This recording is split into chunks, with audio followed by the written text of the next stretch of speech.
Okay, good morning. It is currently 10:15 on Tuesday morning. I've lost track of how many hours that is that I haven't eaten, but I'm actually feeling surprisingly good this morning. I've got no pains in my chest, I've got no stomach issues, not feeling sick. A slight sort of lightheadedness going on, but nothing much. And generally I had a good sleep, woke up this morning. I'm feeling really good. I have decided that I'm going to have the multivitamin every day in the morning. So let's do that just now. I think my body was washing out a lot of the minerals and vitamins I needed. So that's an A to Z multivitamin and minerals.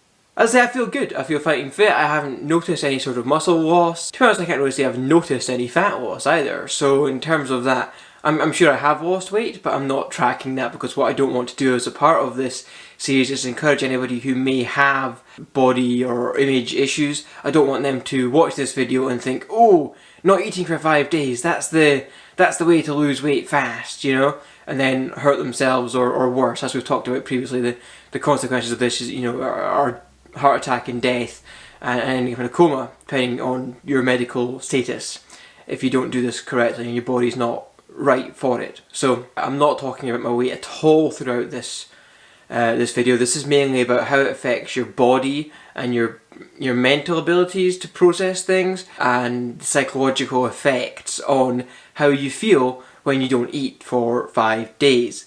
So yeah, please don't try this if you're just doing it purely for the weight loss, because, well, I'm not giving you those figures anyway. I am going to start picking up the stuff for my first supper, for my breakfast, which will be at 6 PM tomorrow. I think we've settled now, I was discussing with the family, I think we've settled on we're going to have roast beef with Yorkshire puddings, roast tatties or boiled tatties, possibly sautéed, and veg, and lots of gravy. It has been quite hard since I've been out here. My mum has a lot of foods that I like on her kitchen worktop, just there to tease me. And it's been quite hard mentally to not go through and just gorge on them. But as I said last night, the craving hasn't really been for sweet foods. I haven't been craving chocolate, I haven't been craving, Haribo, I haven't been craving, things that I like are sort of Maltesers, Jaffa Cakes, caramel wafers. What else do I usually buy? I like fruit pastels, things like this that I really like. I know in the kitchen there's Sultana Bran. I love Sultana Bran. Battenberg cake, Sodium loaf. But I'm not really craving all those sugary things. What my body is craving is protein, I think. It's ultimately the end of it. Every time you pass a shop that you may be able to get some sort of meat out of, that's when you want it, you know. Other than the waffle shop, I really wanted that on Saturday. I'm losing track of days, I'll say that, but that's because I'm on leave and not working right now. So I'm just kind of losing track of which day it is because I'm not getting up and going to work and coming home. So every day kind of feels like the weekend. That's not a side effect of doing this, that's just a side effect of me being a bit stupid, not being able to keep track of days when I don't have a structure in my life. And there's no structure right now because I'm on leave until next Wednesday. So that gives me a week to recover if anything goes wrong. Plus I've also got to, as I've mentioned a few times in this vlog, I've got to go up Ben Nevis on Friday. Yeah, I'm still feeling fit enough that I can go up the largest Munro or mountain in Scotland right now. So that's a 7-hour walk, just to hike, I should say, a 7-hour hike, to let you know that I'm still feeling good for that. So far, I say it's been easier than I thought it was going to be. I have taken a lot of precautions, as you can see. I had emergency food with me. I've done all my research. I know what the side effects are. I know what to expect, and I know how to catch problems early so that I don't have any serious side effects. The last couple of days where I thought I, may have my rapid weight loss or any major issues, I've come out to be with family who can help me and support me through it and call in help if I need it. So I haven't just done this on a whim. I've planned this out. I'm also keeping myself busy. If you're bored, that's when you're going to want to eat. So have books to read, have dogs to look after, have activities you're going out to do, and actually do them. Do whatever you need to do to keep yourself busy, because if you keep your brain active and you keep yourself busy, you're not thinking about, oh, I want to eat something. Now, don't get me wrong, I kind of am, but it's not that my stomach is hungry, again it's that my brain is hungry. So keep yourself busy is one of the lessons learned from this, and it's not as hard as I thought it might be, and I haven't felt as bad as I thought I might as well. Day 3 absolutely was the worst so far, and has absolutely been the hardest. So if you can get over the hump of day 3, I'm hoping that it's now smooth sailing on the home run to 6 PM tomorrow. It's now 5 to 7 on Tuesday evening, so we're now an hour, or almost an hour, into the final day. So that's 4 days done, 4 days 1 hour, and we're now in the rundown to finishing this thing. So I've been feeling pretty good today. The headaches are pretty much gone. My muscles are feeling kind of weak, so we went for quite a long walk, and I felt a little bit queasy doing that. My stomach jolting up and down, felt a bit queasy, but other than that I've been feeling pretty good. Yeah, I have done a large number of steps today, so we've got 10,800 today. My first meal going back will be roast beef with jazzy new potatoes. Betsy's Bake at Home Yorkshire puddings. I'm going to have at least 2, maybe 3. And some mixed vegetables. And then also lots of gravy.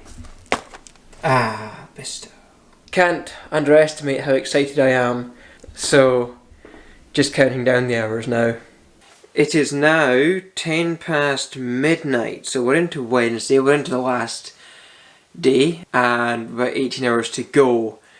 I am quite looking forward to having some food, but I'm not hungry. I think the hunger I was feeling earlier may have been a byproduct of I was taken into the shopping centre in Aberdeen, and we went past all the food courts, and that smells and things may have got to me, triggered some sort of neurological trigger that made my stomach feel like it should be getting ready for food. I believe there's some process that goes on in your body when you start preparing food, and smells coming from that, your body gets ready to eat, expects food to come in within sort of half an hour to an hour of that process. And so it's because I didn't eat, I think my stomach then felt hungry, which I wasn't expecting to feel today. Being day 4, I was expecting to have no hunger at all. So the hunger is now gone. The headaches are completely gone. My extremities aren't that cold. This house is cold. My mum doesn't put the heating on, so I'm wearing a jacket. But that's not necessarily because I haven't eaten. I think that's more because the house itself is cold. So yeah, man, I'm feeling normal. For the fact that I haven't eaten in coming up to 4.5 days, call it 4.25 days, I'm feeling really good.